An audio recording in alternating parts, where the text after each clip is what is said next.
దేవుని ప్రేమకు నిర్వచనం ఎక్కడుంది? యోహాను పత్రిక 3వ అధ్యాయం 16వ వచనం. దేవుడి ప్రేమకు నిర్వచనం అది. అసలు ప్రేమకు నిర్వచనం అది. ఆయన మన నిమిత్తం తన ప్రాణం పెట్టాడు గనుక. దీని వలన ప్రేమ అంటే ఏంటి, ఎలాంటిది అని మనం తెలుసుకొనుచున్నాం. ప్రేమ అంటే ఏంటని తెలుసుకోవాలంటే యేసుక్రీస్తు ప్రాణం పెట్టాడు. చూడండి, అదే ప్రేమ అన్నట్టు. ప్రేమ అంటే ప్రాణం పెట్టాలి. క్రీస్తు సంఘం కొరకు ప్రాణం పెట్టాడు. ప్రేమ అంటే కనబడేటువంటి పై రూపాన్ని చూసి ప్రేమించేది కాదు. ఏమండి, చూడగానే కనబడేది ఏంటి? మనసా, రూపమా? గడ్డి వలె పైకి ఎండిపోయే రూపం.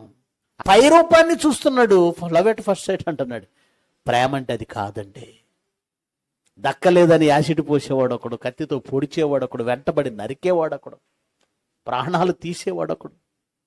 ఎంత ఘోరంగా ప్రాణాలు తీస్తున్నారండి. ప్రేమ ప్రాణం తీయదు. ఏం చేస్తుంది? ప్రాణం పెడుతుంది.